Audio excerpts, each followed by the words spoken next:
Kindly grace the dais.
I, Professor Rajesh Sasane from College of Management, extend a warm welcome to today's much anticipated panel discussion on the Union Budget 2025. We are here to dive into the key highlights and the broader economic implication of this year's budget, which is set to shape the future of India's economy. From tax reforms to social welfare initiatives and infrastructure developments, we'll unpack how these proposals aim to boost inclusivity and sustainability. We welcome you all for the session. The commencement of today's panel discussion on Union Budget is graced with the blessings of our esteemed founder father, Vishwadharmi, Professor Dr. Vishwanath D. Karat, sir, the visionary behind MITE's MIT Group of Institutions. We are thankful to Professor Dr. Mangesh Karat, sir, Honorable Executive President of MIT ADT University, for providing valuable support to initiate this panel discussion on Union Budget 2025. And Honorable Professor Dr. Sunita Karat, ma'am, Executive Director, MIT ADT University, who took this insightful initiative for our students. I would like to take a moment to express my heartfelt gratitude to Professor Dr. Rajesh S., Vice Chancellor of MIT ADT University, for fostering an environment where meaningful conversations about our nation's economic future can take place. I am delighted to extend a warm welcome to our distinguished speakers of today's panel discussion on Union Budget 2025, Mr. Rajan Mahapatra, sir, Dr. Vijay Sonaje, sir, Mr. Ashok Bansali, sir, Mr. Pushkaraj Vishnu Joshi, sir, and Nandkumar Kakirde, sir, who have kindly agreed to join us today. Before we dive into the intellectual discussions that await us, let us take a moment to unite in the spirit of peace. Let us rise for the Vishwashanti Pratna, a moment that transcends all boundaries of caste and creed. May I request the technical team to play the Vishwashanti Pratna.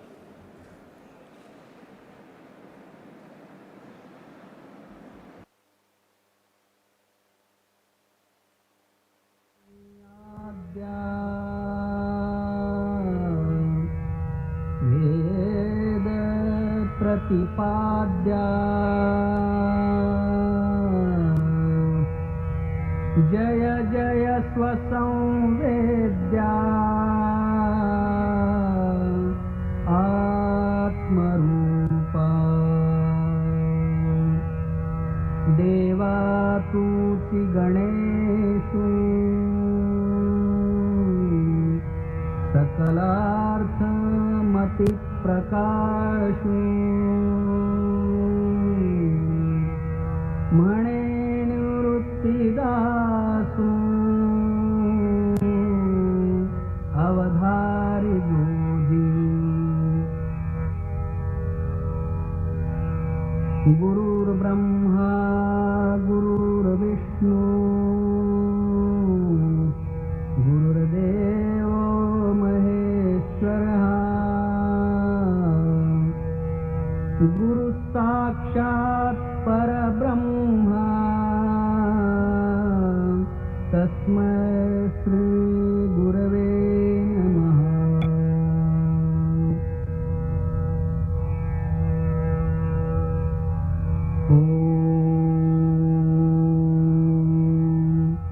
पूर्णमदः पूर्णमिदं पूर्णात् पूर्णमुदच्यते पूर्णस्य पूर्णमादाय पूर्णमेवावशिष्यते।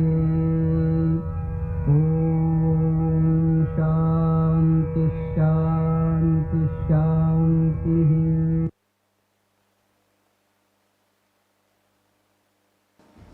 Now, in reverence to the goddess of knowledge, Saraswati, let us seek her blessings for wisdom and eloquence. I request the dignitaries to please come up for deep prajwalan.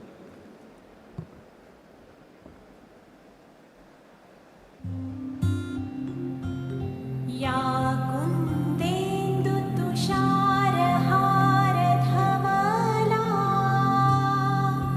या शुभ्रवस्त्रावृता या वीणावरदण्डमण्डितकरा या श्वेतपद्मासना या ब्रह्माच्युतशङ्कर प्रभृतिभिः देवैः सदा वन्दिता सा मां पातु Saraswati Bhagwati निःशेषजाड्यापहा।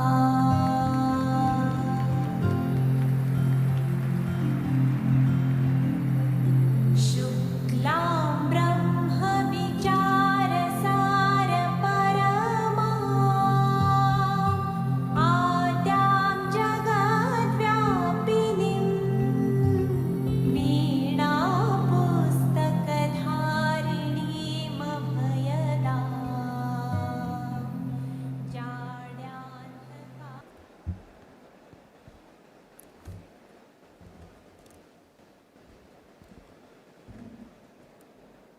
Now, moving forward, we have the introductions of the guest. We have an audio introduction of the guest. So, can we have the audio of guest introduction?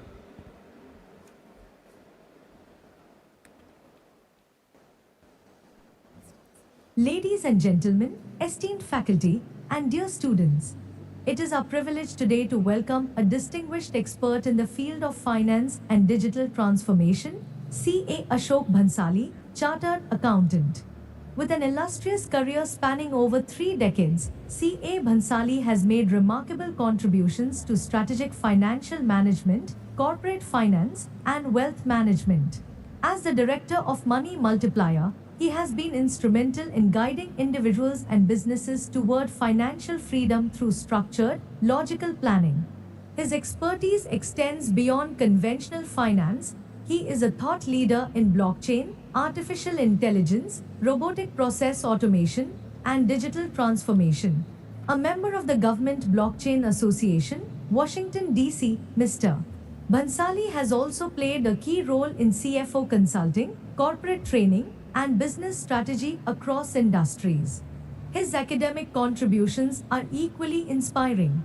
Having served as an adjunct professor at leading institutions, he has mentored aspiring professionals in financial statement analysis, accounting, and business finance. His work in international company formation, treasury risk management, and blockchain applications reflects his forward-thinking vision in the financial domain. Today, we are honored to have him share his insights on India's budget and its impact on businesses and financial markets. Please join me in welcoming CA Ashok Bhansali.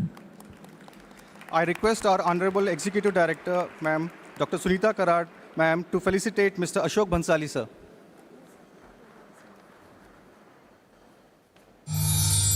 Please Please have a round of applause.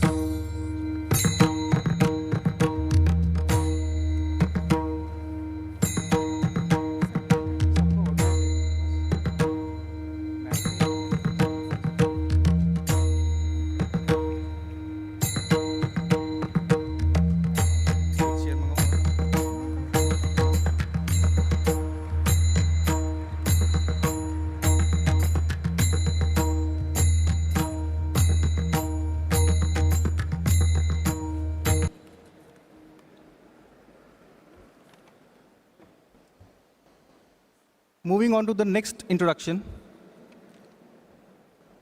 Kindly play the audio. Ladies and gentlemen, esteemed faculty, and aspiring business leaders, today we have the privilege of welcoming a transformational finance leader who has redefined financial strategy and corporate growth, Mr. Ranjan Mohapatra. With an extensive career spanning over 3 decades, Mr. Mohapatra has been at the forefront of financial excellence, driving business transformation and strategic decision-making.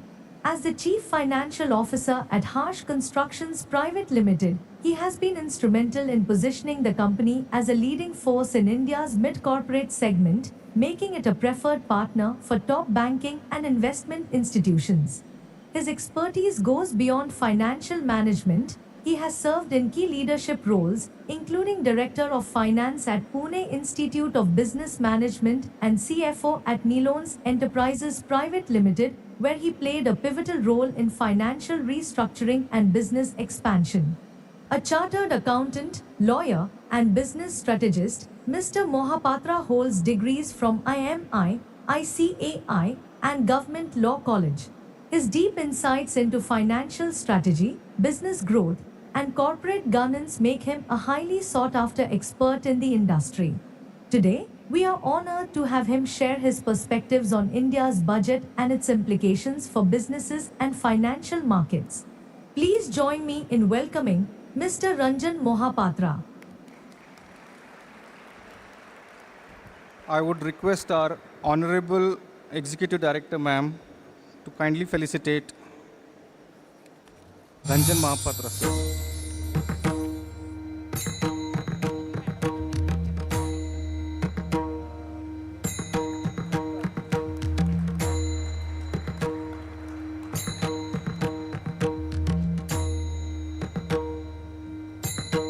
Moving on to the next introduction. Kindly play the audio. Ladies and gentlemen, esteemed faculty, and our future financial and business leaders, welcome to the budget panel discussion at MIT Art Design and Technology University, organized by MIT College of Management. It is our honor to introduce a distinguished panelist whose career has been dedicated to journalism, media laws, and financial markets. With over 4 decades of experience in English and Marathi media, he has contributed to some of India's most renowned publications, including the Times of India, the Indian Express, Lok Satta, Kesari, and Tarun Bharat. Currently, he continues to shape public discourse through his insightful columns in Daily Pudhari and Goan Varta. Beyond journalism, he has been an academician for over 27 years, serving as a faculty member at prestigious institutions such as Yeshwantarao Chavan Law College, A.K. Khan Law College, and Symbiosis Institute of Mass Communication. His expertise spans business journalism, media laws, and capital markets. A frequent speaker at the Institute of Company Secretaries and MidCon, he has also delivered insightful analysis of stock markets and national budgets on All India Radio and Television. As the director of Dr. Nanasaheb College of Journalism and the Honorable Secretary of Bharatiya Vidya Bhavan, Pune, for over 23 years, his contributions to media education and public awareness are unparalleled. A recipient of prestigious awards, including the Best Model Journalist Award and the Marathi Bhasha Samvardhan Samiti Award, he continues to inspire the next generation of media and finance professionals. Ladies and gentlemen, please join me in welcoming a stalwart in journalism and financial analysis, Professor Nandkumar Kakirde.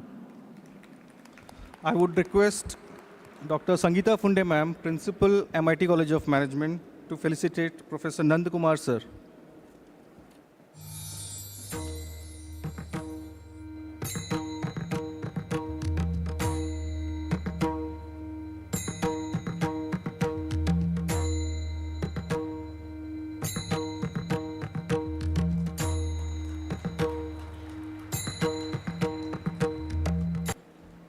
Moving on to the next introduction.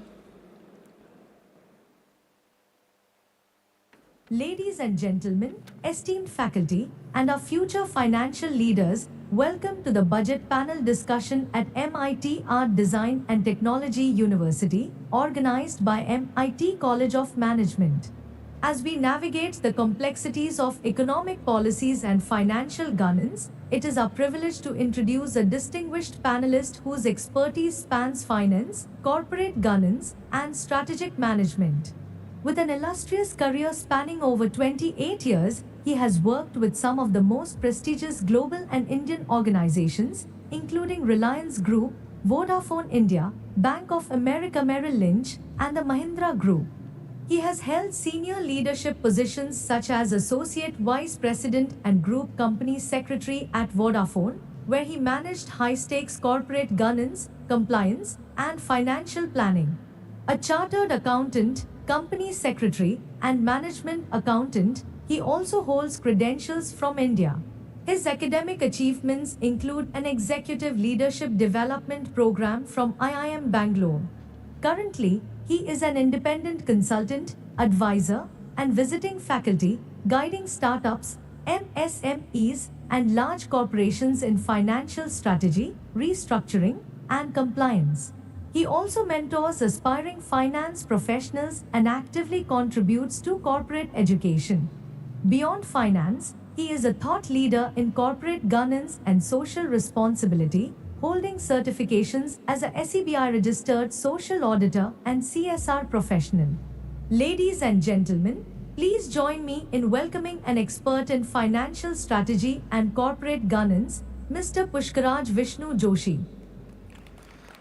I would request Dr. Vijaya Gondane ma'am, PG Head, MIT College of Management, to felicitate Mr. Pushkaraj Vishnu Joshi sir.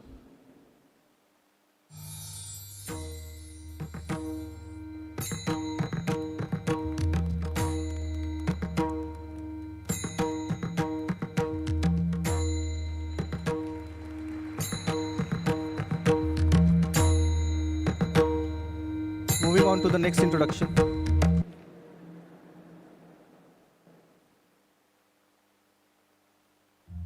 Ladies and gentlemen, esteemed faculty, and our bright young minds, a very warm welcome to the much anticipated budget panel discussion at MIT Art Design and Technology University, organized by MIT College of Management.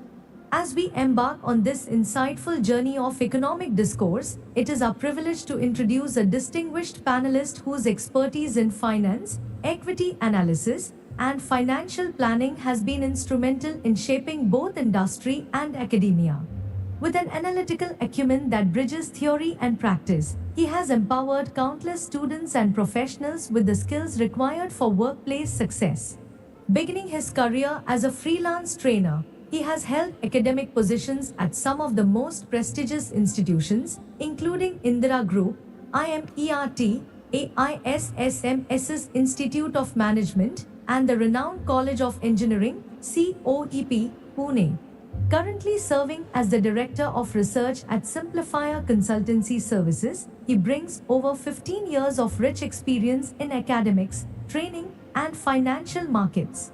His expertise lies in identifying high-growth multi-bagger stocks using fundamental analysis and enhancing investment returns through technical analysis, a philosophy he passionately follows.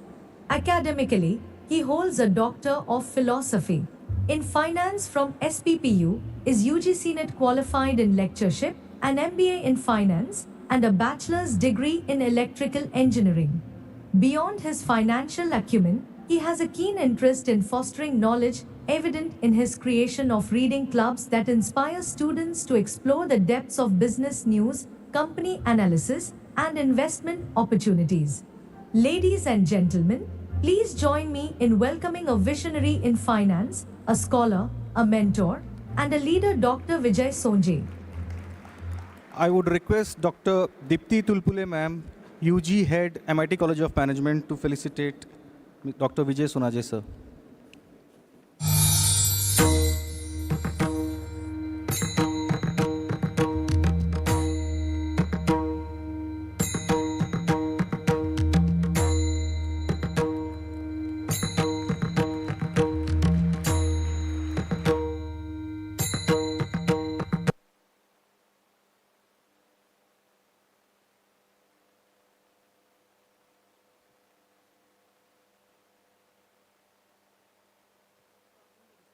I would request our Honorable Executive Director, Dr. Sunita Karat ma'am, for her introductory address.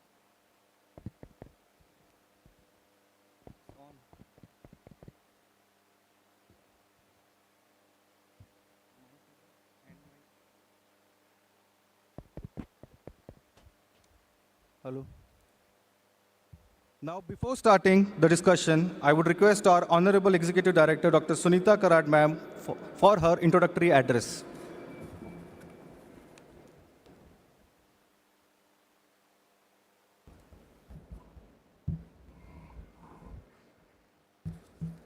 Vidya Vinayena Vikasate.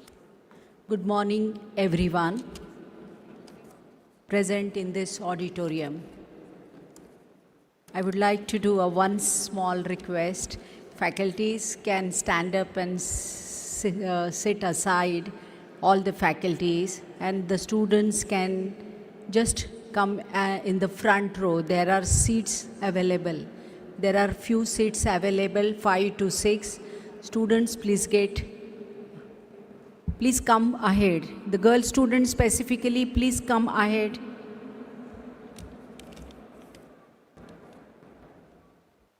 Girl students, please come ahead. There are 10 seats available in the front row. Yep.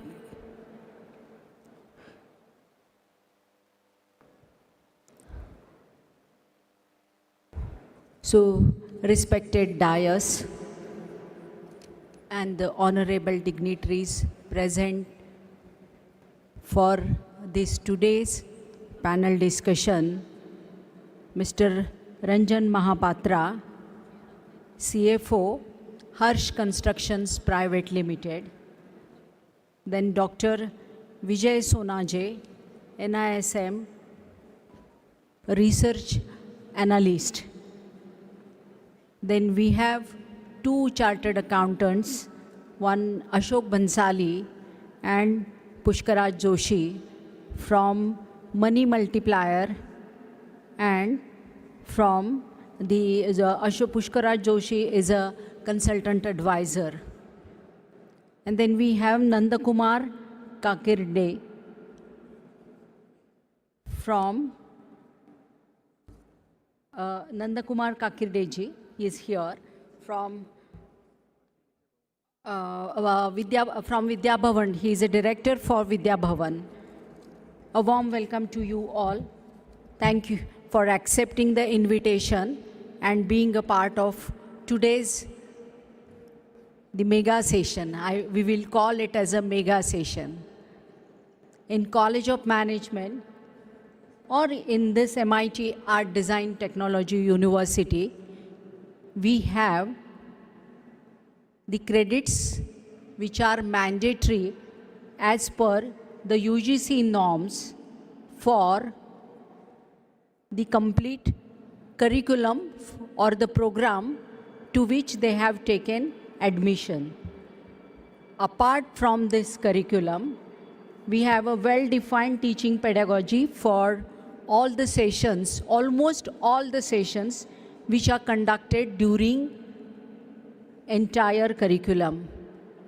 In this, we have added some of the workshops for the students which will be conducted based on the recent trends which are happening and which is not covered in the academics and which is mandatory for the students.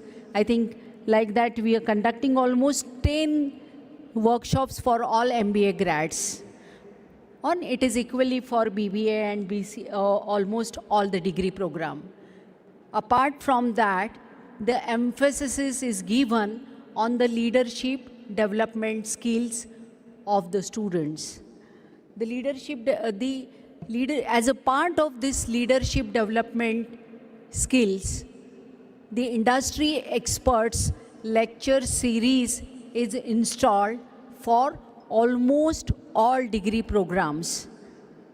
In addition to that, we have some curated sessions which are there for almost all the students, and they are the success stories of the entrepreneurs. Then there is one peculiar session we are conducting for all the students, a Dabawala case study, which is a popular case study because every business organization need to know the importance of processes. All the organizations are process driven, and how to define a process, and that peculiar example is defined in a very minutely and in a detailed way in the Dabawala case study, and that is why we cover for all the students. Apart from that, the HR conclave, marketing conclave, finance meet is there for the students, and this budget session is conducted for all budding managers. So the students can ask me the questions why budget is the only cup of tea for all MBA finance specialization, why you are forcing us to attend this session, right? There is a question for you all, right? Am I right? How many of you have this question? So everyone is having this question in the mind, but budget is you can say, a benchmark for everyone, for every organization, and it could be you are a software developer, or you are running your family business, or you are running your home. Even you need to follow your budget. Even if in the family, nowadays everyone is taking a loan for their home, and if you mismanage your budget of your home and then you're not able to repay your installment of your financial commitment, then again your home will get collapsed. Okay? So it is important for every aspect. While doing a single act, you should get streamlined yourself that I am following budget and I am not doing any extra expenses. India is a vast country in which the youngest population below 25 is the highest. I think it is the first highest country, the youngest population below 25. And out of this all 25%, you people are there. In that 25%, the people, those who are taking, the students, the population who is taking higher education is only 27%. So whatever 140 CR, 42 CR, 43 CR Indian population is there, out of that 75% is your population, the young generation population. And that's why we are in a minimal. We are very minimal, and that few of us are here in this auditorium. Those are about 25. And out of that 75%, only 27% people are taking in India higher education. Okay? And you all know the statistic of Indian universities and the situation of all the things in India. India is a developing economy. India is the developing economy. Apart from that, India is representing the world's largest fifth economy, which is around near to 5 trillion economy. Am I right? These are all regular things for you. Okay, everyone knows this. This is not a new thing which I have mentioned, not a single line which I have mentioned. That is your day-to-day part of your life, and you are knowing all this, being a part of this business school. So, my dear student friends, this vast country which is having a near to 5 trillion economy budget, and that budget is represented by you, Nirmala Sitharamanji, the lady. I think she has represented, this is third or fourth, fifth time? Fourth or fifth time? Ninth time, so I am also wrong. Okay, she has represented this budget. And in this budget, the significant things which we have assured, I think how many of you have seen the budget? How many of watched the budget during? Please raise hand. Please be proud yourself. Those who have watched. I have not watched. I have not watched. So those who have watched, very minimal. Very minimal. Only 1 or 2 or 3 or 5 hands are raised. 5, 6, 7, 10 almost. So the budget of this vast country, every one of you should know at this moment. And please practice. आप बोलेंगे इतनी सारी figures बोलते हैं, how can we remember and how can we understand from this? Okay? That is a big question for you all. They are talking in terms of infrastructure, they are talking in terms of the sectoral development in each sector, how much budget is assigned, and why do I have to remember these figures? Why do I have to remember this figure? That is the question for you all at this age. Why this lady is forcing us to remember these figures? Okay? आज कोशिश करो, today आप try to understand the meaning of budget. It's more than enough for you. I was not knowing. When I was in my engineering, I was not knowing. But try to understand this few of the things. Then after learning 10 times, attending a part of this session for 12 times more than enough, you will remember the budget, and you will ensure that while handling your family businesses, while handling your pocket monies also, you will not do any mismanagement.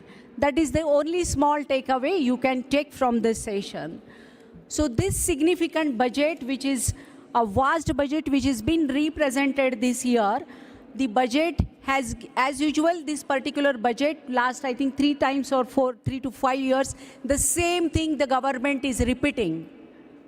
The major focus is given for environment and sustainability initiatives and infrastructural development, right? The entire focus of Indian budget is given for infrastructure development and environment and sustainability related initiatives, startup ecosystem,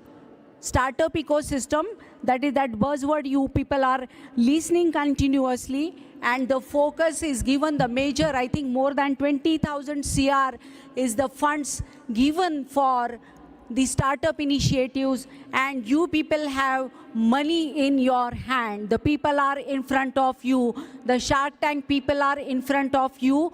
Those who are coming here with the amount and they are ready to give you, you just have to be a part of our university startup system, our university AIC center, our university KRIA. You have to be a part of KRIA. You have to be a part of AIC center. You have to be a part of startup initiative of our nation and our country. Then what will happen? Okay? You will have a question in your mind. What will happen? Even if I run a startup, what will happen? You will be a job giver and you will not be a job seeker. Okay? The answer is very simple. Whether you want to be a job giver or whether you want to be a job seeker, please remember, every opportunity is at your doorstep. Every opportunity is at your doorstep, and what kind of advantage you will take please try to put your all efforts, energy, and put your all the learnings for yourself. For yourself, not for anybody, for you. And when you work for yourself, you will be working for your nation. Okay? When you're working for yourself, it means you are working for your nation. Try to be a proud Indian and try to be proud yourself. The major emphasis is in this infrastructure, as I have told you, that is given for infrastructural development. Infrastructure development is around 1100 CR, 11 lakh CR budget is given for infrastructure development. Infrastructure development, and that's the growth we people are witnessing. Our infrastructural growth, the airport, the growth, the infrastructural budget is given for airport development, ports and ship development, the same infrastructure for roads, railways, and the other infrastructural requirement of the country which is been given. Few years back, you people have heard about the world of smart cities. So you have listened about the smart city buzzword. Maybe you are in the schools or maybe in here. How many of you read the newspaper every day? How many of you read the newspaper every day? At least here I want your hand. Huh? Every day newspaper के session में कितने लोग newspaper पढ़ते हैं? How many of you read during the session? अरे session लगाते हैं. हम लोग session लगा रहे हैं. So why for? This is for what? This is for to invest you for yourself. Okay? This is an investment for you.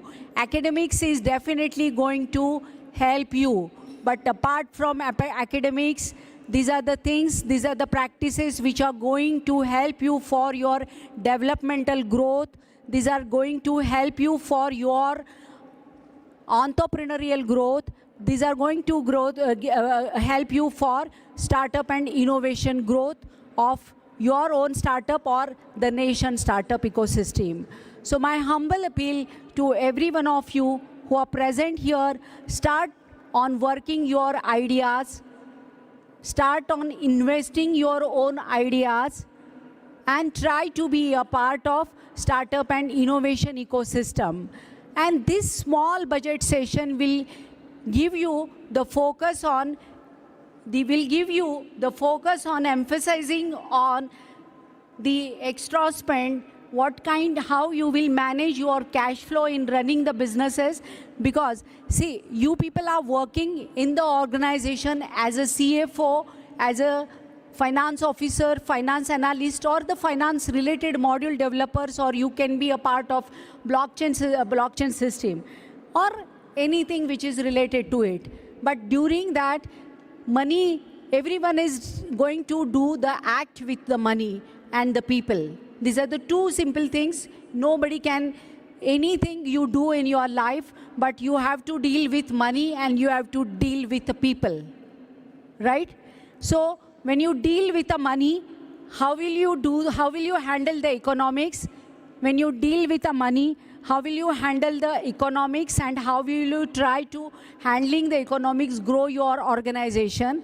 And when you deal with a human being, how you can handle the empathy, how you can be polite with your colleagues, and that will make you to be a strong leader of the organization to which you people are leading. It could be your own organization, or it could be your own venture which you have created.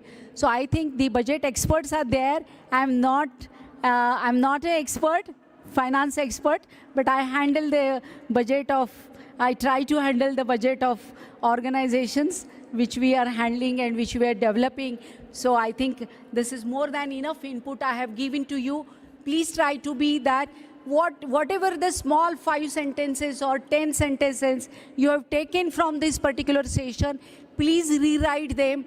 Then please go at home. Please read the budget try to read the budget. Try to read budget in the peer groups. Try to read the budget of India with your class, and then see that what impact you can create in the future. Definitely nobody will push you away to be an entrepreneur. If you work on human, if you work on HR, and if you work on finance, nobody will take you away from taking your business growth or leading the organization. Nobody can stop you. That's a small message I want to give you. Thank you. Thank you.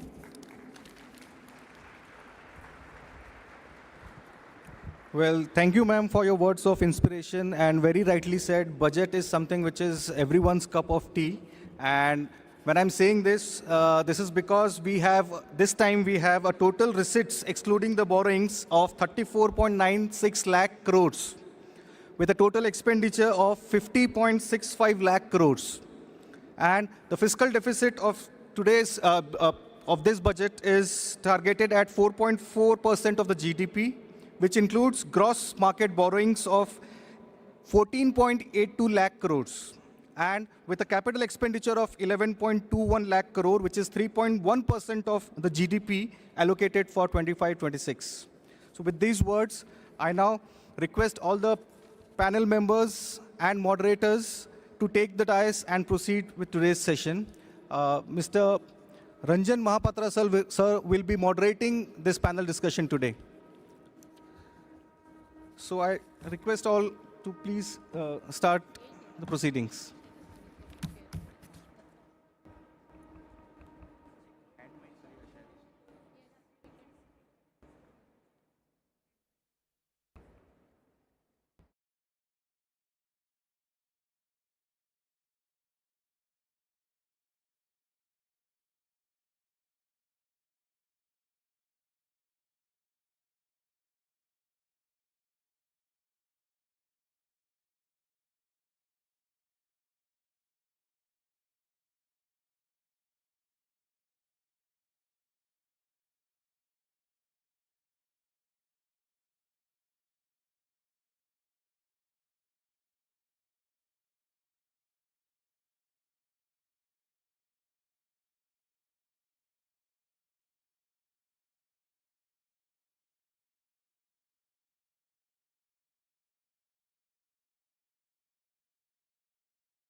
Hello, check.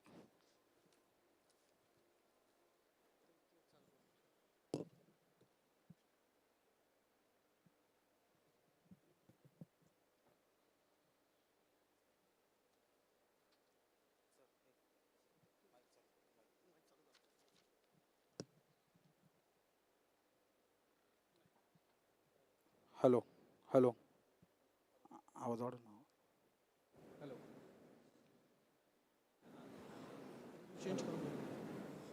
Hello, check. Hello, check. Hello. Good morning, friends.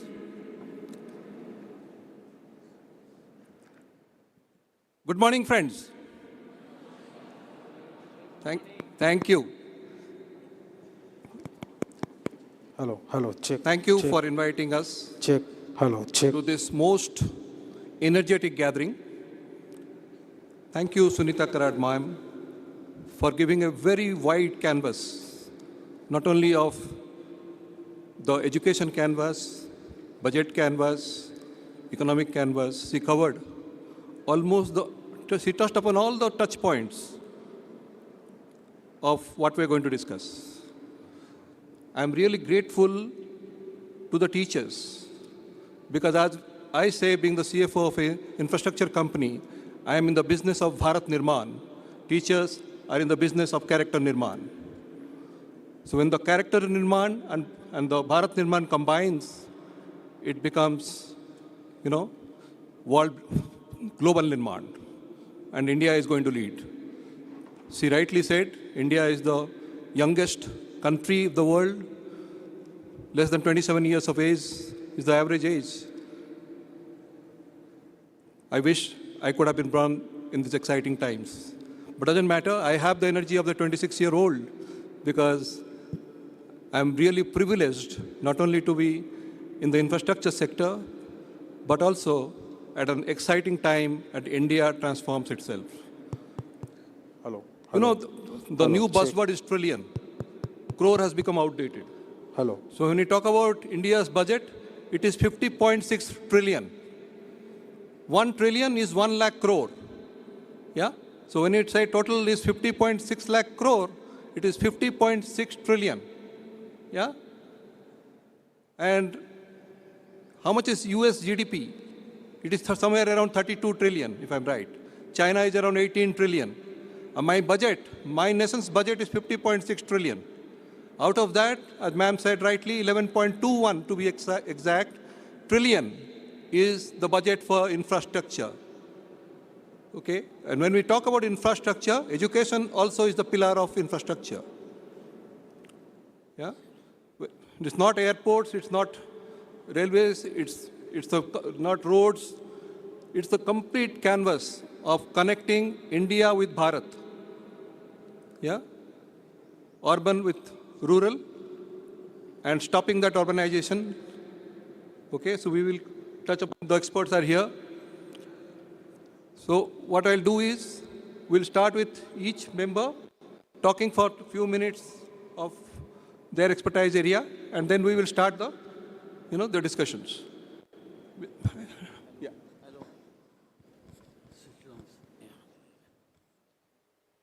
Hello. Good morning to all of you. At the outset, let me thank Dr. Sunita Karad for inviting all of us to interact with you. We don't want to speak from this particular platform. We want you to discuss about all these things. Let me at the outset tell you something about the budget. Everybody is having a family, correct? You have a father, you have a mother, you have a sister, you have a brother, and there is a budget in your family, correct? Your father or mother may be earning something, then you are all spending something, and whether from the entire earning the spending is possible or not, you all know very well. Sometimes your father or mother wants to take loan from bank, loan from financial institute, something, or he has to borrow something. And that is how he is managing your family budget. Try to understand, compare this family budget with the nation. As a nation, we are a family. Now, government, whether central government or state government, whosoever may be, they have some revenues by way of taxes, and they have a lot of expenditure on various schemes, maybe development scheme, infrastructure scheme, and other schemes. So you have to match your income and expenditure. But that is not possible in a huge country like India. And always there is a deficit finance. Means income is less and expenditure is more. And how to manage this? That's the real issue of every family head. Now, as a country, we are a family, Indian family we call it. And our head, even though there is a prime minister, there is a president, as far as family budget is concerned, country's budget is concerned, who is our head? The finance minister, Nirmala Sitharaman, who has presented the budget continuously for the last 9 years. And what this budget means to everybody of us. As a part of this particular family, we have to understand this, we have to see what are the implications as far as we are students of these particular financial subjects. I don't want to go into the details or figures, any figures. But why we should understand this? Because it has impact on all of you. Budget हे नेमकं काय हे तुम्हाला लक्षात आलं पाहिजे. It is a part of your curriculum. तुमच्या अभ्यासाचा तो एक महत्त्वाचा. There may be some students who do not follow Marathi, but I am sure there are many students who do follow Marathi well. आपल्या दृष्टिकोनातनं अंदाजपत्रक हे नेमकं काय आहे? केवळ वर्तमानपत्रात येतं म्हणून आपलं वाचलं पाहिजे का? You are a student of finance and probably you will be joining some of the firms. Madam म्हणाल्या तसं काही कंपन्यांमध्ये तुम्हाला नोकरी करायला लागते, काही जण स्वतःची कंपनी सुरू करतील, उद्योग सुरू करतील. तेव्हा पुन्हा तुम्हाला सगळ्यांना बजेट हे फार महत्त्वाचं ठरणार आहे. आणि त्या दृष्टिकोनातनं आम्ही सर्व पॅनलिस्ट इथं आलेलो आहोत. We are going to discuss की याचा इम्पॅक्ट प्रत्येकावर कसा होणार आहे, काय होणार आहे. There are various sectors. जसं तुमच्या घरामध्ये तुम्ही एक शिक्षण घेत आहे तर तुमची बहीण दुसरं शिक्षण घेते आहे, कुणी काही अन्य उद्योग करतं आहे, व्यवसाय करतं आहे, तर या प्रत्येकासाठी या बजेटमध्ये महत्त्व असतं. त्यामुळे आम्ही चर्चा करताना आकडेवारी फार सांगणार नाही आहोत, कारण ती आकडेवारी तुम्हाला कुठेही बघायला मिळेल. But the importance of this budget तुमच्या दृष्टिकोनातनं काय आहे याच्यावर आपण चर्चा करणार आहोत. आता the budget presented by Nirmala Sitharaman in the parliament हे दरवर्षीचं आहे का? आपल्याला माहिती आहे प्रयागराजला सध्या काय चाललं आहे, कुंभमेळा माहिती आहे तुम्हाला, ऐकला आहे तुम्ही, वाचला, you must have all red. सगळेजण काय करत आहेत तिथं जाऊन एक डुबी मारून येत आहेत, बरोबर आहेत की नाही? प्रयागराजला असलेला कुंभमेळा 12 वर्षांनी येतो, बरोबर, आणि इथं आत्ता आलेला खूप वर्षांना आहे. पण देशातला आर्थिक कुंभमेळा पार्लमेंटमध्ये दरवर्षी असतो. हा कुंभमेळ्यामध्ये आपल्याला जाऊन तिथं डुबी मारायची आहे. हे जे बजेट आहे ते समजून घ्यायचं आहे, कारण there are students who are from MBA first year, MBA second year, or maybe final year they are there, and now you have to apply this particular budget in your life. ते कशा पद्धतीनं करायचं आहे, काय पद्धतीनं करायचं आहे, म्हणून आमचे सगळे पॅनल इथं आलेले आहेत पॅनलिस्ट, आम्ही त्याच्यावर डिस्कशन करणार आहोत. तर what exactly this takeaways of this particular budget, थोडक्यात सांगतो की देशाची एकूण आर्थिक इकॉनॉमी आपल्याला विकसित भारत आपल्याला आत्ता विकसनशील आहे.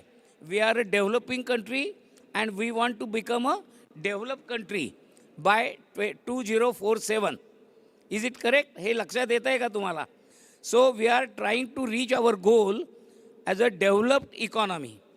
त्या इकॉनॉमीमध्ये किती ट्रिलियन होत आहेत वगैरे मी त्याच्यावर आत्ता बोलत नाही, पण फ्रॉम डेव्हलपिंग टू डेव्हलप याच्यासाठी काय करायला लागेल, व्हॉट इज द वे. तर ह्या वेसाठी सगळ्यात महत्त्वाचं आहे economic growth. We should focus on our economic growth, and this budget is exactly doing the same thing. The nation's economic growth were concentrate आत्ता या बजेटनं केलेलं आहे. At the same time, last couple of years we have seen की आपल्याला inflation is a major problem for all of us. Our day-to-day activity मध्ये आपण बघायला गेलं तर our expenses are more and income is less. And therefore there is a lot of inflation. And there is no tax relief. For the last couple of years, we have hardly any tax reliefs. So in this budget again, there is a major tax relief given to middle class family in this country. Okay. We have been dealing with this tax relief. Why? Because for the several years, the finance minister has not given any tax relief. But in this budget, the direction has been changed to give lot of tax reliefs. What tax benefit? I am just giving you an idea. If you have income, monthly income of 1 lakh rupees per month, annually it will come to around 12 lakhs of rupees. And still you will not have to pay a single paisa tax from April onwards. Till March end, those who are having income up to 12 lakhs, they have a lot of tax to pay. But from April onwards, April 2025 onwards, those who are having income up to 12 lakhs 75,000, they will not have to pay any tax. This is a major tax relief has been given in the budget. And another important thing is infrastructure development in the country. This budget has focused on this infrastructure development, and it has given also support to various key sectors like agriculture, MSMEs. We will discuss on these particular topics, but there are a lot of takeaways from this budget, and there is a clear emphasis on boosting the disposable income of each and every middle class family. So this is very important thing. In your hand, there will be a lot of money now, and we want, the government want you to spend on your day-to-day activities. That is why there will be disposable income will be available to you, and we have to enhance the capital expenditure. That is what the government's budget has focused. I think I have tried to explain the main takeaways in this particular budget. I will discuss other things, what are the growth engines in this particular budget later on.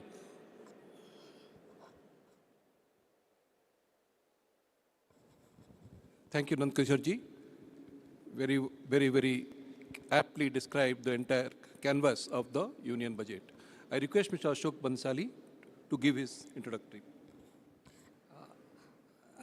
At the outset, I want to thank the management of MIT and Dr. Sunita Karad for calling me for many years. And it's nice to interact with the managers of tomorrow who are having the responsibility to take this nation on a takeoff. We are already on a takeoff, but you guys have to realize that you have a responsibility on your shoulders, and you're getting the academic inputs and personality development here, but you have a role more than that. So as managers of tomorrow, I'll request all of you to keep your minds open like parachutes. Why? Because the minds function efficiently like parachutes only when they are open. So be open to change, innovation, technology. These are the drivers of change. But the budget which was presented this year has got 4 growth engines. Agriculture, MSMEs, investment and exports. A good portion of our GDP comes from rural India, so we cannot ignore that. And it fuels and drives, investment as well as consumption both industrial and personal.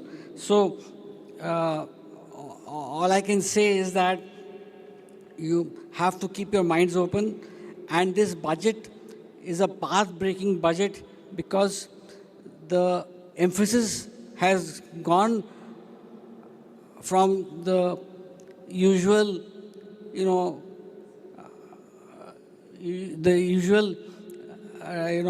characteristic of a budget to actually drive consumption.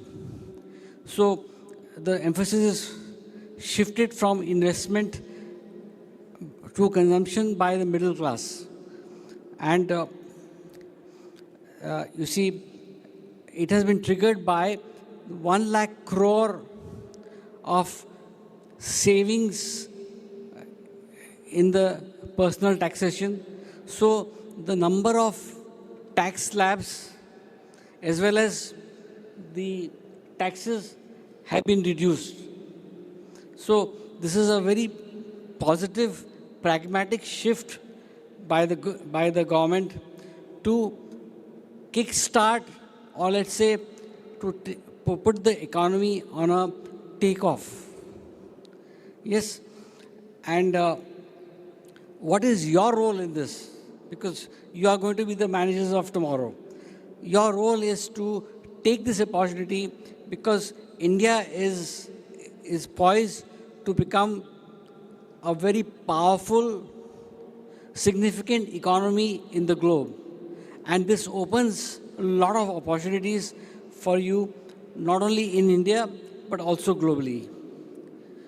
So there is a dearth of leadership, and I would request that all of you get aligned with it. Even if you carry one idea or topic from this sessions, after hearing all these enlightened people here, it will be great and try to implement it. And I would just say that before I come to the budget proposals is that you are studying management, and management is four wheels of a car. So be it finance, marketing, operations, or HR, all are important. Similarly, for the country to grow, it's not just the policy prescriptions, but how the policy prescriptions, especially the budget, can help the economy to grow. And in this budget, they have reduced the slabs of tax reduction at source and tax collected at source. So the emphasis is being on reducing the compliance burden. You know, because industry has to concentrate on growth, has to concentrate on helping the enhancement or increase in GDP. So all those provisions which were there, which were dogmatic or which came from the British era, India and its legislatures and the parliament is trying to change that and make it more aligned to present times.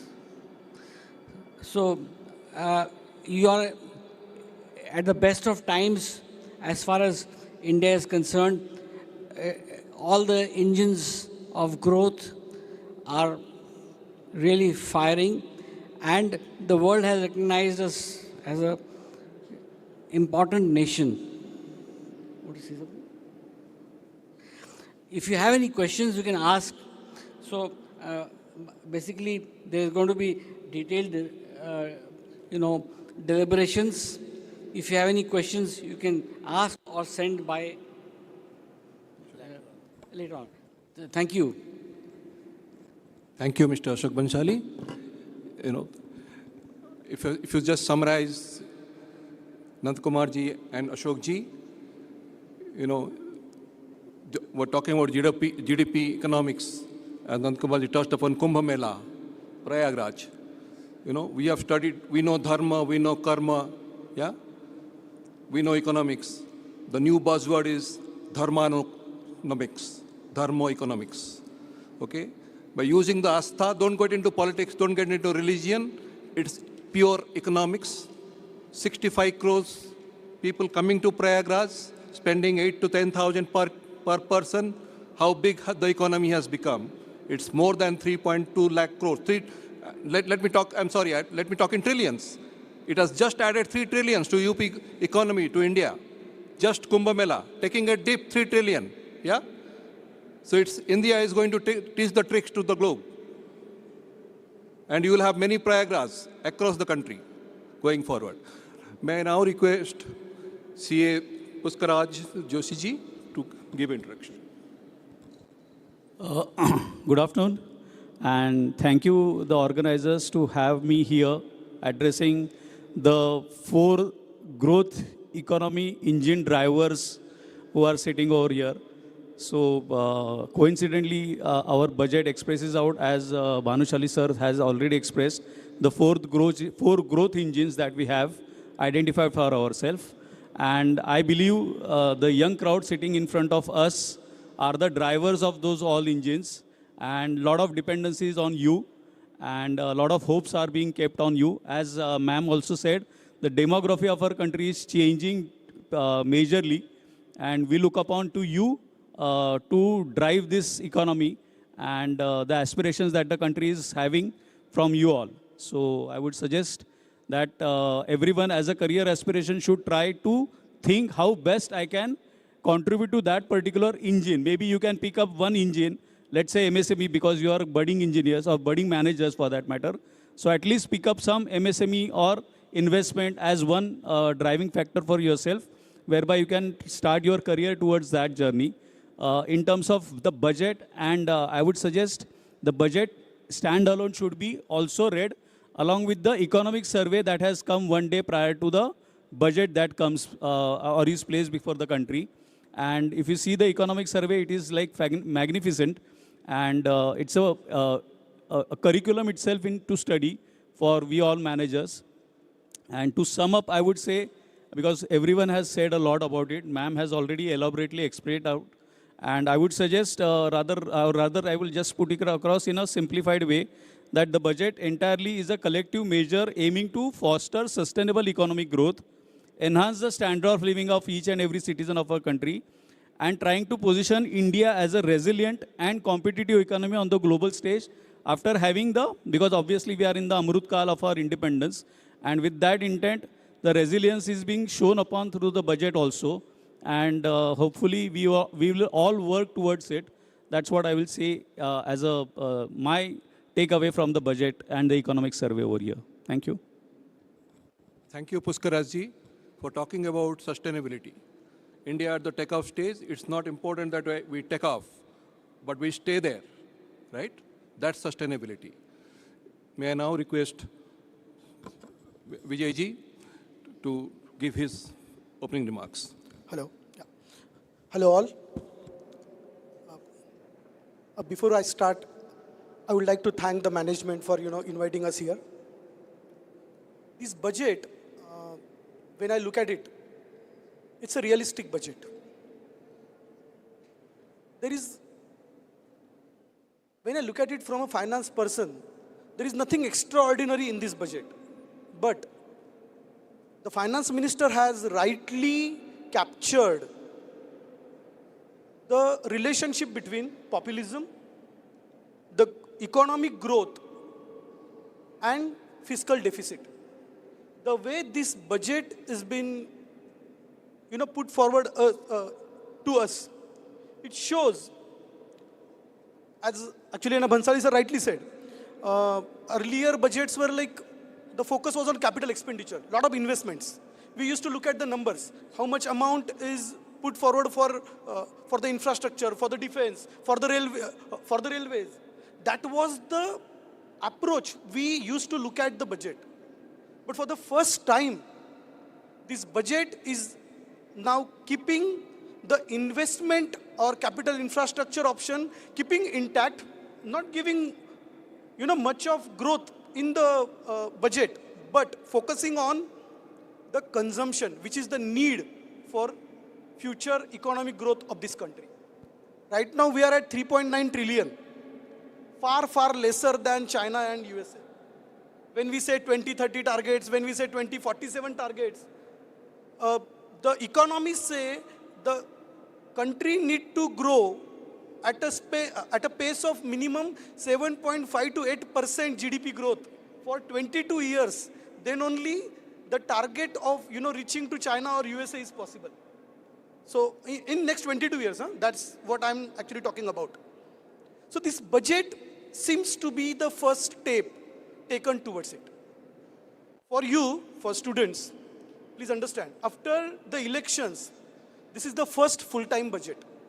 The earlier budget happened in the month of July, but that was a partial budget. So what I believe as a stock investor, as a financial analyst, in the beginning of their tenure of 5 years, when the budget is presented for the first year, it's like they are going to show us the path for next 5 years. So whatever we will be discussing, it might help you to identify the growth sectors for your career prospects. So look at it from that perspective. That will help you a lot, and the purpose of serving you here will be achieved. The efforts of faculties will be achieved. Thank you. Thank you, Vijay-ji. Very nicely put. As students, when we start now our panel discussion, we will touch upon the various growth engines of the budget, okay? For you to figure out where you fit in or where your passion takes you, yeah? There are few pillars of the growth identified by the government, correct? Okay, budget is just a paper, right? But this is a paper for future years. This is a paper encapsulating the vision for a Viksit Bharat. Viksit means a developed nation. Okay, if I grow at 8%, all of us as students, we know the rule of 72. 8% growth, 9 years I double. Yeah? So today if I am at 4 trillion, 8 years I double, I become 8 trillion, 16 years I become 16 trillion, you know, the 16 years I become 64 trillion, right? That's the power of the compounding, rule of 72, yeah? So the government is camping on those mathematics, looking at Viksit Bharat by 2047 to almost come close to China, if not US, correct? So we will touch upon the first engine of this thing, budget, the growth engine. The space is agriculture. Okay, the space is agriculture. What's happening in agriculture? They have identified this as the first pillar of growth. When we speak about agriculture, it takes us to rural economy. He said, the finance minister is saying, hey, don't migrate to the urban areas. Stay there. Yeah? Something for the seed I'll give you, something for the, you know, makhana I will give you, something for, you know, technology I will give you. Right? So let me turn to Nandkishore ji to tell us more about what the government plans to do in agriculture, yeah, through this budget. We always say that Indian economy is based on the agriculture. So we say it is an agrarian economy. Now in the budget itself, there are so many points have been included as to why the agriculture, because if agriculture economy grows, all other economy grows subsequently. And that is why this particular budget has given a prominence on this particular agriculture field. Let us look at the first point of this. Prime Minister has announced now Dhana Dhanya Krushi Yojana. Now what is this Dhana Dhanya Krushi Yojana? There are 100 districts in the country, in all the states, 100 districts, which are having low productivity as far as agriculture is concerned, which are having moderate crop intensity, and below average credit parameters are there. So in order to overcome this difficulty, Finance Minister has made lot of investment for this particular scheme. In 100 districts, around 1.7 crore farmers will be benefited because of this. Now, we all know that we have to build rural prosperity and resilience. A comprehensive multi-sectoral program has been launched in partnership with various states to address underemployment in agriculture through skilling. Means one of the important aspects is skilling, investment, technology, and rural economy will definitely will be helped about this. Now it will always, I already pointed out, 100 developing agri districts will be covered with this particular scheme. We all know that pulses. We are not Atmanirbhar, means self-sufficient in pulses like tur, udad and masoor. In all these pulses, now the government has given a focus on this, and there is a 6-year program. Next 6 years, there will be mission for Atmanirbharta in pulses. On our own, for the entire country, we will grow all these pulses in the next 6 years. And NAFED, you know, this is an agency, and NCCF, this is again another agency which will buy these products for the entire country. Means you are an agriculturist, you are producing some pulses like tur, udad or something, who will buy it? The government will buy it from all the farmers. And that is how next 4 years it has been guaranteed. Now we always say that farmers are always in distraught, but it is not. The government has promised to purchase all the pulses from the farmers the next 4 years. Now there is a comprehensive program for vegetables and as well as fruits. We all need for everyday consumption, either in the lunch or in the dinner or during the snacks also. We do eat various fruits, we do eat vegetables. So there is again a big thrust upon this particular promoting production and efficient supply, processing and remunerative prices to the farmers will be given in these particular vegetables and fruits. Now, somebody if he is coming from Bihar, you all know that there is a makhana. Now, there is a makhana board which has been set up now, which will take care of improved production, processing, value addition, and marketing of makhana in Bihar. Those who come from that state will come to know what is the importance of this particular product. In a state like Maharashtra, there is a sugar belt we call, or there is a rice, but in UP and other things there is a wheat, but in Bihar there is a makhana production, so that will be given presence here. Now there is a national mission for high yielding seeds. You all know that seeds are being used, and all these seeds, there is a lot of research is taking place, and high yielding seeds are being used. So there will be a national scheme, national mission scheme for strengthening the research ecosystem and targeted redevelopment. Now again in the agriculture field, there are fisheries. Now government wants to bring a framework for sustainable harnessing of fisheries. We have been given a benefit of coastal areas throughout the country. On both the sides of this country, we have a lot of coastal area.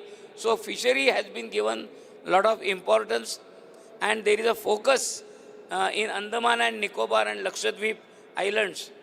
There is also cotton productivity, a 5-year mission announced to facilitate significant improvement in productivity and sustainability of cotton farming. We all know what is the importance of cotton in our everybody's life, and how to promote these extra long staple cotton varieties. We are importing also our clothes and everything, apparels, everything, but we want to develop on our own, and that is why in this particular budget for agricultural growth, we say this cotton productivity has been given a major thrust also. And how it is possible for a farmer to get credit. It is very difficult for our farmers to get easy credit from banks, financial institutions.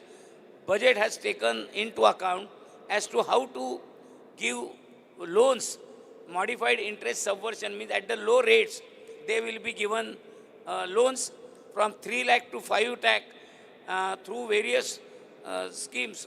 There are cooperative banks, nationalized banks, and they will give 3 to 5 lakhs of rupees loan at a very low interest rate to the farmer. And as far as Assam is concerned, you all know that there is a urea plant will be set up in Assam, which will cater to the entire country. And the huge capacity will be 1.7 lakh metric tons per annum. This particular major factory will be set up in Assam. So the government is taking into account the entire country into mind, and that is how the first growth engine, agriculture, has been given a boost in this particular budget. Thank you. Thank you, Nandkishore ji. See, agriculture as a sector, it does not attract income tax. So you guys can get excited. Okay, you can earn money without paying taxes. Okay, so that should be your first choice. Yeah. Let me ask the tax expert here. Am I right? So all while as the agriculture focus and being an agrarian economy and also major vote bank, I would say, the focus had always been there to allure the farmers and especially the agriculture sector.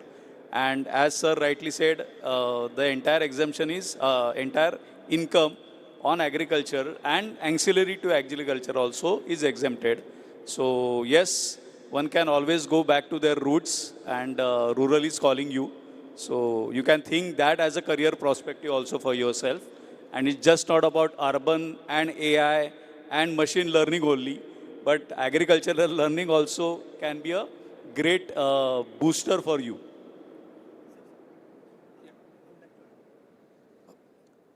Actually, I'll just give you one example. Near Indapur, there is a company called Two Brothers Organic Farm. Have you heard of it, guys? Those two brothers, they were MBAs. They were my seniors, that's why I know the story. So they were banking experts and had some farmland near Indapur.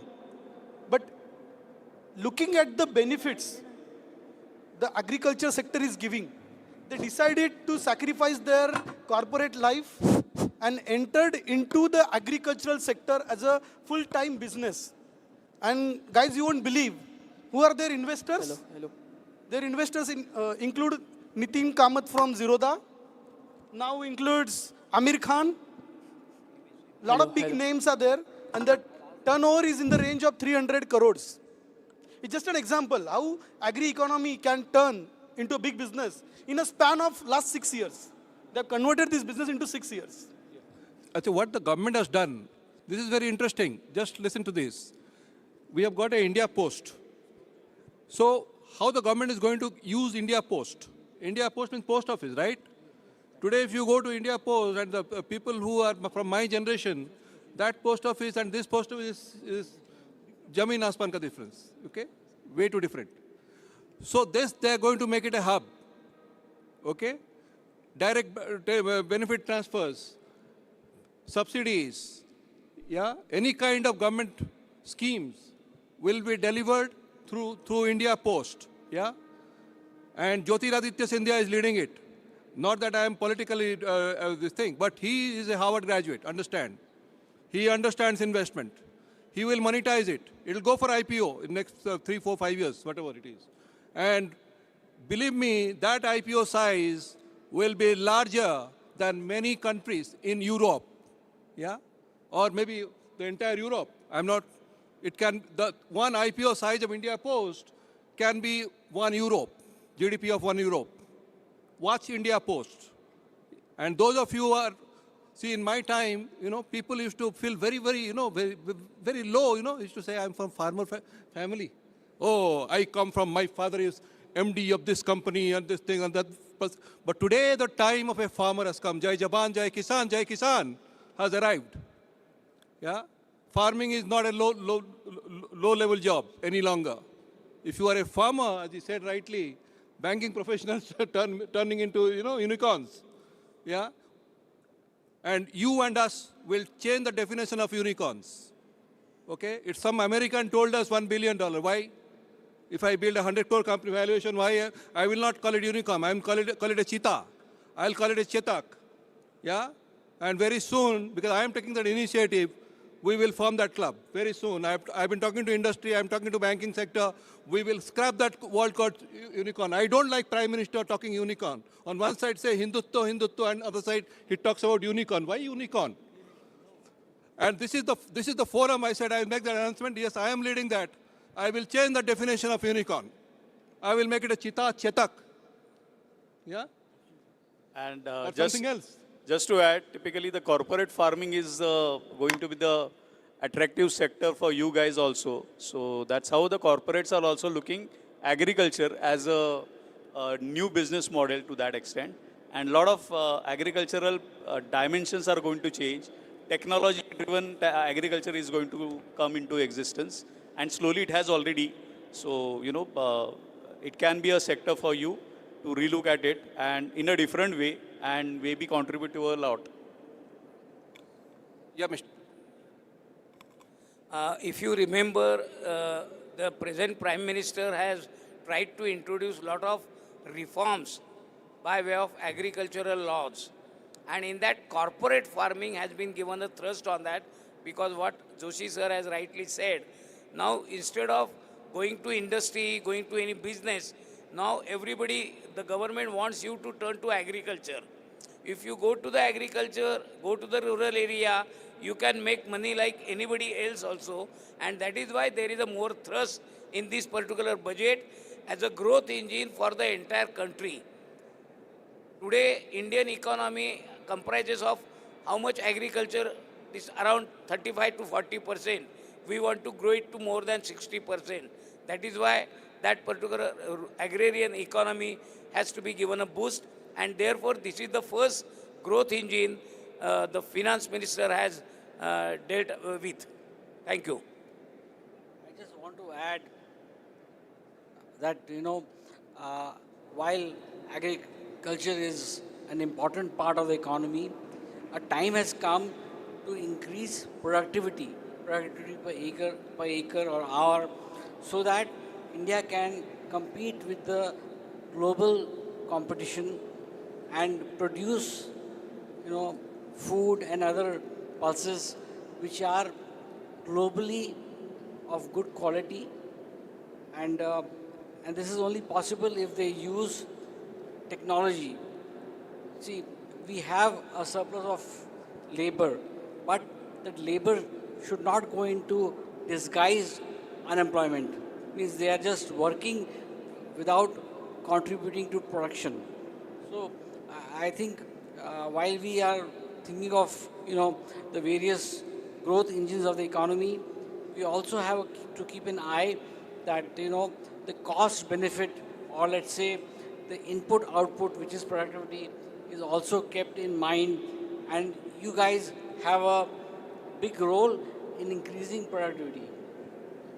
So agriculture contributes almost 17.7% to the GDP, I am told, so 18% to the GDP, okay?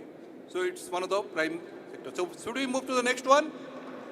We move to the next growth engine, MSME, medium, small enterprises, okay? They are the bottom of the pyramid. As you grow, if the bottom of the pyramid is larger, you are more comfortable with the growth. And that is why the sustainability comes. If MSME is more sustainable, more self-sufficient, more growth progressive and growth oriented, then the economy growth can be sustained over a long period of time. So I turn to my friend to talk about MSME. You know MSME, guys? What is MSME? We are based in Pune, please understand. So lot of MSME sector is in and around us. We have Chakan MIDC, we have Talegaon MIDC. So we are a sort of MSME hub because of Tata, actually because of the companies like Tata Motors. The lot of auto ancillaries are around us. And after 2016, when GST was introduced for the first time, these MSMEs got hampered because of sudden change in the taxation system. And that has affected their growth. But if you look at previous budgets over a period of time, government has taken lot of efforts to make them more sustainable. And in continuation with these efforts, the government has again, come up with lot of initiatives. I'll just, discuss about few initiatives which they have taken. First thing they have done is they have revised the classification of MSMEs. Earlier, a company with 5 crores turnover, they used to call it a micro enterprise. Or a company with 50 crore turnover was a small enterprise, while a company with 250 crore turnover was a medium enterprise. Now the limit has been doubled. The limit has been doubled. So lot of companies will get, under the benefits of MSME now. Please understand. So earlier, if some company was 300 crores, was not, coming under MSME. But now, company up to 500 crore turnover can be a part of MSME. These MSMEs get lot of benefits. Okay. Then, what they have done is, they have given credit cards for microfinance or micro enterprises. The credit card limit is up to 5 lakh for all businesses registered on the Udyam portal. At the same time, the government is planning to issue around 10 lakh such credit cards to these businesses. Guys, this is not a simple thing. Please understand, when I'm talking about MSME, you all are finance students, or all of you are management students, right? So you must have learned the concept of working capital. For MSMEs, managing working capital is the most difficult task. So government is putting initiatives in such a way that their working capital life will become smoother. That's why the initiatives have been taken. When you start looking at these initiatives like this, you will understand what this government is doing and how it is beneficial for further growth. Even the major emphasis, like, do you remember three things? Make in India, then Startup India, and Digital India. Stand Up India. Stand Up India. Yeah, Stand Up India. So, to continue promoting those, they have come up with funds of funds for the startups. An additional amount of rupees 10,000 crore is expected to be put in under those funds of funds. Then, for first-time entrepreneurs, there are schemes have been introduced. The focus is, basically on 5 lakh entrepreneurs, initial entrepreneurs, which includes women, scheduled caste, scheduled tribes, and it includes term loans up to rupees 2 crore for the tenure of next 5 years. It's a big sum, please understand. Then, government is actually focusing on lot of manufacturing sectors. The focus, or I'll say, the theme for this budget was majorly on manufacturing. So, they have given a focus products scheme for footwear and leather sectors. You know what? This particular product scheme, it is going to help the companies to boost their productivity, the quality of the product, and competitiveness. Now, again, when you look at the overall economy thing, exports play a very important role. I think that part again we will cover in the further discussion. But government has given specific initiatives to boost the exports for MSMEs. There are certain provisions have been made in this budget. Earlier there was no financial support, but now up to 20 crore rupees is the support given to the companies which are exporting MSMEs. Okay. This particular leather industry, footwear industry is expected to generate around 22 lakh jobs. They are expected to generate around rupees 4 lakh crore turnover, and out of which around 1 lakh crore is expected to be from exports. Then the next focus, my favorite industry, toy sector. Nirmala Sitharaman ji in her speech, as well as after the speech, when our Prime Minister Narendra Modi ji, when he said, he clearly mentioned that our focus is on creating India as the largest toy making hub. And right now, if I ask you, do you know any of the company which is listed in the stock market and making toys? Any idea? Think of it, you have time. You can tell us later on. There are only 2 companies which are listed. I'm giving you a hint. Okay.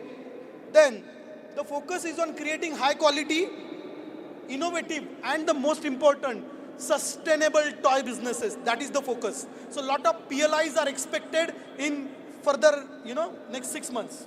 A lot of PLI schemes will be expected on toy. It's not like China. Yeah. Then, the next sector under MSME is food processing sector. Again, related to agriculture. So, government has announced they are going to establish a National Institute of Food Technology in Bihar. It will be for food technology, entrepreneurship, and management. So, it's again a growing sector. Lot of opportunities will be available. Look at the big players, where they are heading. Reliance, Tata's, Adani's, look at their moves, what they are doing, which companies they are taking over, where they are shifting their focus. That will give you a hint what government is doing and what corporates are following it.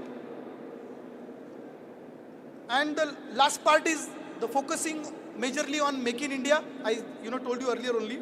So the focus is on small, medium and large industries and focusing on Make in India. That is what they are doing under MSME. Thank you. Thank you, Vijayji. The MSME, yesterday, how many of you watched the cricket match? India versus New Zealand. Yeah, MSME, according to me, will be like a Varun Chakravarti. Yeah? The new Varun Chakravarti in the form of MSME will come, and he touched upon one industry becoming 4 lakh crores. That is what going to add to the GDP straight away. Straight 4 trillion.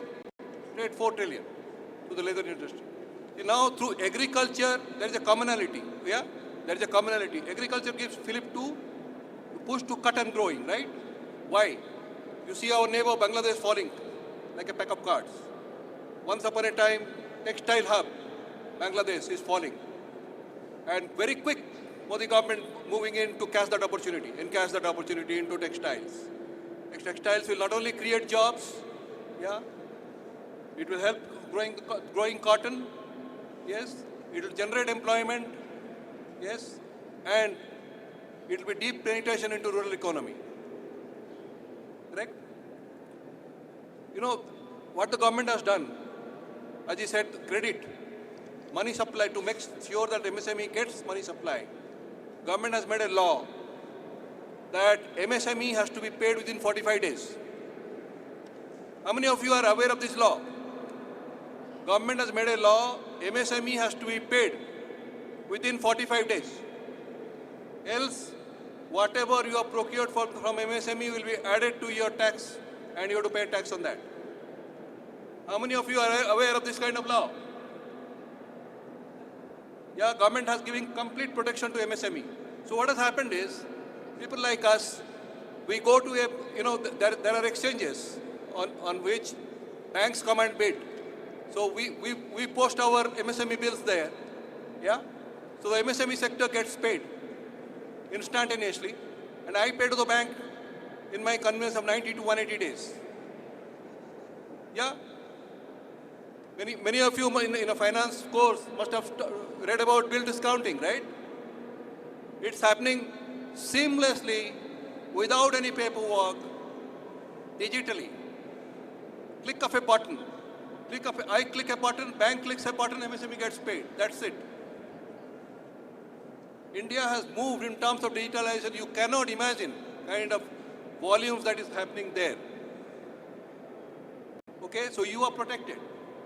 Similarly, as you said, if you are export-oriented, you have to take a Udyam Aadhaar certificate on the net.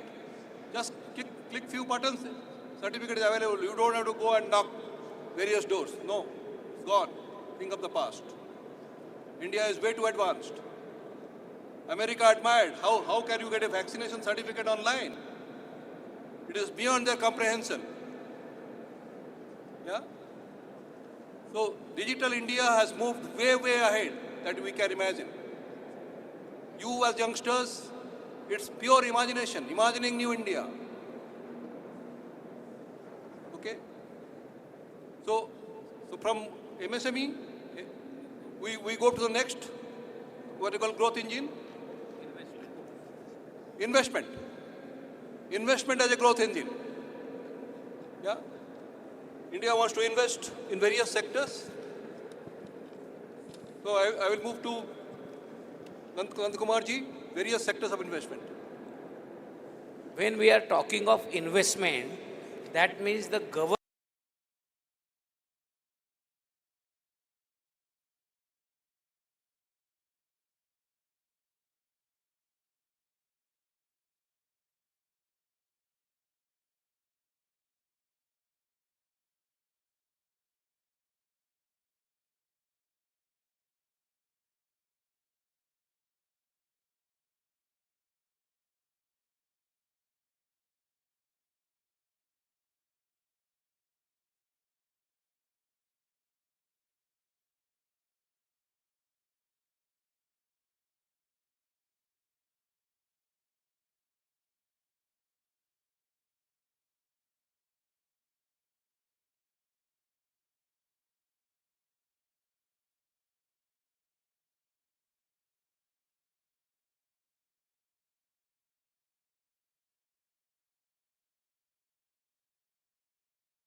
next 50 years.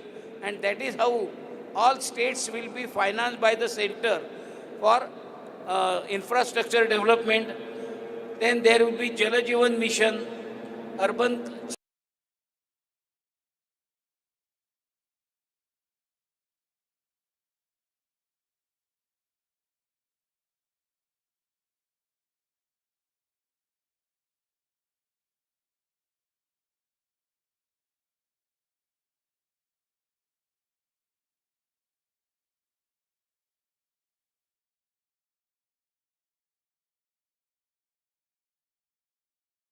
new technologies will be introduced now, and that is how innovation will be given more importance hereafter. So all these three important things, main, economy and innovation, in this will be the third growth engine which will push India towards Vikasit Bharat. And that is how this budget has given more emphasis on this particular topic. I'll just touch upon investing. Yeah. When you say PPP, how many of you understand PPP? What is PPP? Public-private partnership, right? See, one of the very prime disadvantage for India to make Atmanirbharta in manufacturing, a big bottleneck, that India's logistic costs are around 15%. Yeah? Unless and until the government realized that we bring this cost down to around 8-9%, the Teslas and the new economy will not come into India for manufacturing. So what the government is doing? Government is building dry ports. What do you mean by dry port?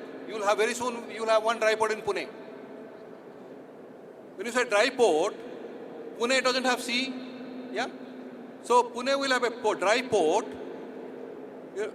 with all facilities from warehousing to sealing of the container.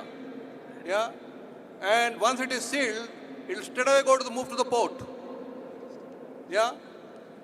Logistic parks within the dry port. Within the dry port, logistic parks will come up. So what the government is doing? Governments are floating tender and giving around 35 to 40 years land on lease and asking private sector to invest. Okay, so government is investing their land, and asking private sectors to invest by building the facilities. So government will receive a royalty for that. Yeah. So after 35 to 40 years, these private players will hand over it back to the government. So with a limited money, as we said in the beginning, the budget is about how you catapult your limitations into biggest advantage. Yeah? So government is not giving it to Adanis. Government is not giving it to Ambanis. Don't go by the political rhetorics. Government is finding out the most capable person. When they come to Pune, they will hand over to a person who is most capable in that area. When they say capable in the sense, tenders will be participated not by the Adanis or the Ambanis. They will be participated by the Pune entrepreneurs. Yeah? So they are going down. They are going down, spreading the wealth. Am I making sense to you? Am I making sense? Or it's all no sense? So this is the kind of PPPs happening. Yeah? Same thing is happening with the government of the building lot of road projects under hybrid model. Government will give only part of it.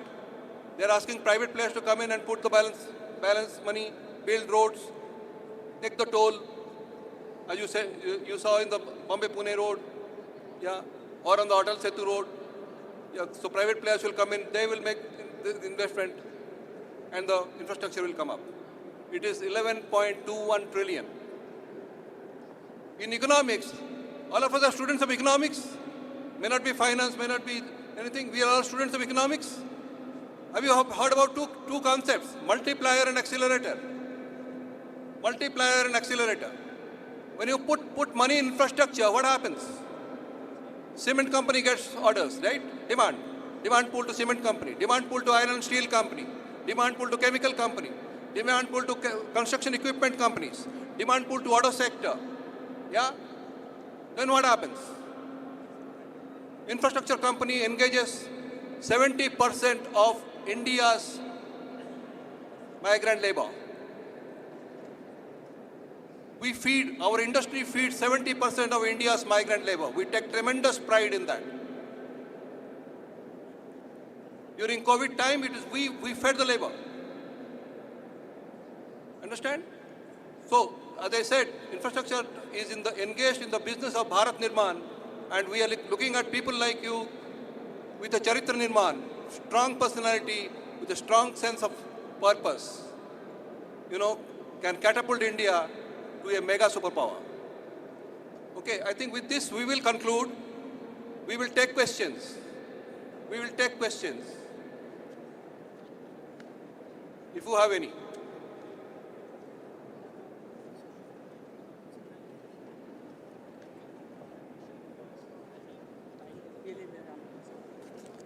We are now open for questions. Anybody who has a question, please raise your hand.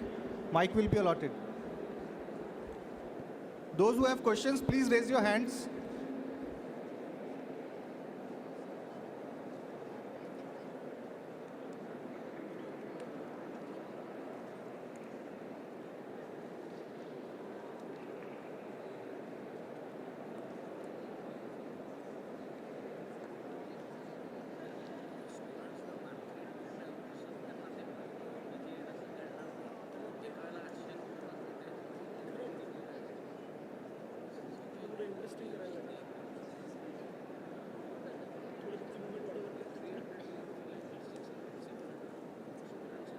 Hello.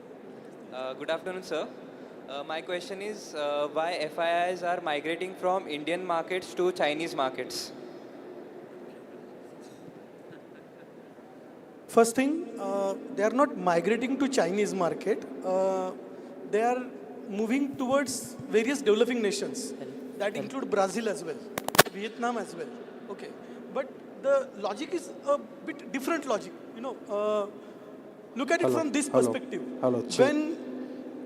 When Indian rupee is depreciating and US dollar is moving higher and higher, few months back it was at the rate of 82 rupees per dollar. Now it is 88 rupees per dollar. So there is a change of approximately 8 to 10%. Now, you know what happens? When FIIs make the money, when they book the profit, they have to take back their money back to their own country. So the money gets converted from rupees to dollar. And when dollar value is strengthened in compared to rupee, so our currency is rupee, they are losing money on that. So whatever profit they have earned, a lot of profit is going away. And in last 5 years, Indian market has gone up to such a steep valuation, such a high valuation, it has become over costly. So for them, there are more lucrative markets. Like as you rightly said, China has declined in terms of market valuation in last 3-4 years to the greatest value. So when I talk about PE ratio, in terms of PE ratio, when I look at China market, it is more lucrative as compared to Indian market. Please understand. That's why they are shifting their money to various other economies. So once they find that Indian economy or Indian growth has come to the investable level, they will come back. I'll add one more point. There is another reason why a lot of investors are running away from India, because this is very important aspect to be discussed. In last 6 months, once the Lok Sabha elections done, it was over, government suddenly realized we need to focus on populism. So all state elections later on happened with populist announcements. For Maharashtra, we have Ladki Bahin Yojana. So the focus of the governments is shifting, instead of development, infrastructure growth, to feed money to all these populist things. Ultimately, it is going to hamper the GDP of your country. Please understand. And FIIs are not in favor of such announcements. That might be one of the reasons. That is my personal opinion. But that might be one of the reasons that FIs are running away from our country. Very nice question you asked. Very good But question. don't get carried away with FIs. You know how much money per month is going by youngsters like you into SIP? Yeah, can you throw the number? The number is in the range of 36,000 to 40,000 crores every month. And it is increasing because you people will start making money. You don't know any other investment option. You know only SIP or stock market. So all your money will be going into SIPs. See, as they said, human beings and stock market has to only go one way, that is up. So don't get carried away by FIs. We'll buy those FIs very shortly. Yeah, we'll buy them. यहाँ पे कोई FIs नहीं है. Can we go for a next question? Thank you. Thank you. Thank you. Yes, I'm serious. We'll buy them over. I just want to add that because of the initiatives taken by the government, like EODB, that is ease of doing business, then the rationalization of taxes, and why this money in SIP is increased from 20,000 crores per month to 36,000 crores, and it will keep on increasing, is because this year the government has given a 1 lakh crore bonanza by reducing income tax. So there is more disposable income, as the panelists have said, but from that disposable income, money will come in only two things. Either consumption will increase or investments. But Indians, by nature, have a penchant for savings. Like we are amongst the nations which has got 20 to 25% of our income in savings, and also a good percentage of our GDP goes into savings. So it augurs well for the Indian economy. And also please note that we are having more flexible sharing of information as compared to China. I'm not against China, but it's more transparent, it's more free, and transparency of information always helps to create sustainable growth for the economy. Yeah. Can we have a next question? Nice question. So, good afternoon, respected dignitaries and everyone. Hello. Hello.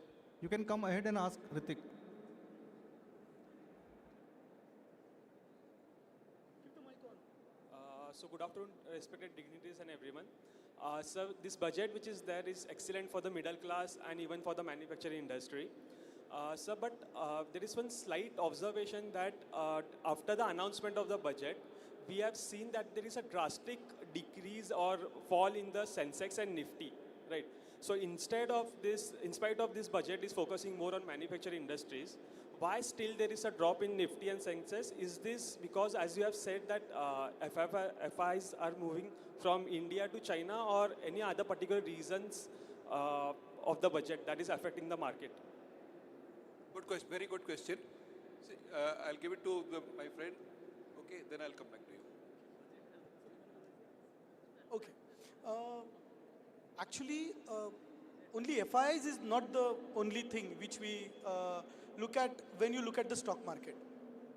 When I look at quarter 3 results, quarter 2 results, those are also, see, एक हिंदी में बात कही जाती है, जो चीज़ ऊपर जाती है उसको नीचे आना है, जो नीचे जाता है उसको ऊपर जाना है. Our life is like a sinusoidal wave. So stock market is also like sinusoidal wave. Up downs is a part of the market. Okay. But what has happened? There were certain more expectations in the budget as well. I will not deny that people or the investors were expecting more emphasis on capital expenditure. Okay. They were expecting that more announcements will be made on capital expenditure, more will be on defense, more will be on railways. Suddenly those were the darlings of the stock market, the railways, the defense. We are not seeing anything in the budget. Right now, in terms of the statements, but indirectly when I read the budget, there are a lot of things which are there for them. But everyone is not able to understand that. That is first aspect. So there is a bit of dissatisfaction about certain announcements. Second thing, the results which I was talking about, quarter 2 and quarter 3 results were not up to the mark. Like we have seen the growth, a huge growth has been seen. And now what has happened, all the companies which are publishing their results, the basic problem is consumption. We are not seeing the growth in the consumption. And this budget, which will be implemented from 1st April, please understand, this budget will be implemented from 1st April. So the consumption cycle, which we are expecting to grow, will start from 1st April onwards. So the impact on the market, positive impact on the market is expected 1st April onwards. So till that time, no, there are various factors. अभी तो March ending है, हम लोगों को capital loss भी book करना होता है. We need to book the capital loss as well. So we will put market more down, don't worry. Okay. And there are, again, market runs on human psychology. Greed, fear, technical analysis hai, fundamental analysis hai. There are a lot of things. So when a psychological level of Nifty 22,800 was broken, people are panicked. So there is a good chance people are going to sell for some time. So don't worry, India's story is intact. India growth is intact. It is not going to change. Among all the countries, as at that time our director madam rightly said, we have a demographic dividend. And that demographic dividend is there till 2047. So we will be the highest growing country for next 20 years. Don't worry about it. So it's a part of the cycle. It will change. Okay. Thank you, sir. And despite the fall, the huge lineup of the IPOs that is there in the market, and especially the MSME sector focus and the MSME platform for the IPOs is going to get picked up. Obviously, there are a lot of hopes from the stock market, I would say, just to add to Vijayji. See, one must understand, India also got affected. Today, where is Europe? You know, my friends from industry who were exporting to Europe, they don't have demand from Europe. So there is some shrinkage, there is a shrinkage, understand? We were growing at 8.5%. Suddenly we see our growth at 6.5%. Why? Because, you see, except India, nobody is growing at 6.5%. One may say, oh, they have got a higher base. Fine. But Europe has collapsed, literally collapsed. Okay? But having said that, Europe is also putting the house in order. So it's a matter of time. As I said, India's logistic cost, 14%. India also has to do a lot of things. It will possibly take 3 to 5 years. So when you come to the mid-management, you see India where it's going to be. So don't be a trader, be an investor. Okay? Don't go by what's happening in this thing. Your positioning should be 10 years, 15 years from now. Okay? What's going to happen? And budget is just a trigger. Things need to happen, as Vijayji rightly said. Just wait. 1 lakh crores, my friend Ashok Bansali said. 1 lakh crores just by giving, 12 lakhs income tax exemption. 1 lakh crore will come back to consumption. 36,000 crores is coming to SIP. Just wait. If you observe, sir, if you observe, market is not going down in the last 1 month only. Market is going down for the last 6 months. After budget is a just trigger what is said. But budget is positive. But market is bad. So something else is happening. So compare India with other economies. We are really doing good as compared to Europe, as compared to even China, as compared to US growth. And now what sir has said, after 1st of April, so much money will come in the market, IPOs are there, and you will see again it will reach 1 lakh. Sensex definitely will be achieved. I just want to add that the budget or the export-import policy or the policy prescriptions by the government are only temporary. And the stock market, and especially investment in equities, is a long-term bet. It's not that you invest money today and tomorrow it will increase. If invest in the stock market or equities, you got to have a long-term horizon. And minor aberrations, that means ups and downs, are always there in every economy. There are business cycles, there are trade cycles, there are investment cycles. And the economy cannot be going up and up. There are corrections, so you'll have to be realistic about it. We can't have the budget going, the Sensex going to 2 lakh crores. I mean, 2 lakh is the Sensex, and that too immediately. It is not a fly-by-night thing. It's a gradual thing, is what I wanted to highlight. Thank you. Sir, one quick answer I'll be expecting from Vijay, sir. This is going to be the last question. I would request Vijay, sir, for a very short answer to this question. Sir, rupiah being considered now Asia's worst performing currency, are we expecting rupiah to be getting at $1 is equal to 100 rupees very soon? Short answer, sir. It depends, but there is a chance. Depends on the overall factors, how Trump economics is going to behave. Based on that, the rupiah and dollar relationship will be seen. So, See, rupee can go to 100, 100 plus, or it can strengthen to 82. Why are we so much bothered about the rupee to dollar equation? Why are we? More the rupee depreciates, our exporters benefit. It's only the import. We want to make India Atmanirbhar. Stop the imports. See, from a defense net import, India has transformed itself to a net exporter. So gradually when India, transforms itself to net exporter, various sectors, for the leather industry, cotton industry, textiles. So it's a matter of time, rupee will strengthen, come back. Okay. Thank you so much, sir. With this, I would say all good things comes to an end. And with this, we have successfully concluded today's panel discussion. I'll now propose the vote of thanks. A lot of people to be thanked. We'll start with our founder father, Vishwadharmi, Professor Dr. Vishwanath D. Karat, sir. We thank him for his vision behind MERIT's MIT Group of Education and Institutes. We are thankful to Professor Dr. Mangesh Karat, sir, Honorable Executive President of MIT ADT University. We are also thankful to Professor Dr. Sunita Karat, ma'am, Executive Director, MIT ADT University. We are also thankful to Dr. Rajesh S., Vice Chancellor, MIT ADT University, for fostering such kind of environment where the programs like this can foster. I would also thank Team Finance, who has taken a lot of efforts for organizing this program.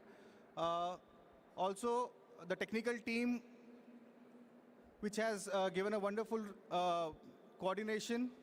And lastly, teaching, non-teaching staff who have taken out their time for this particular program. And lastly, all the students who have gathered here and patiently listened to this particular program. So thank you all of you for being here. And this has been a wonderful discussion and all the sectors have been covered. I thank you, and with the permission of the chair, I would declare that the program is over. There are arrangements of buses. 3 buses have been arranged for you to gather in the college, and post-lunch, the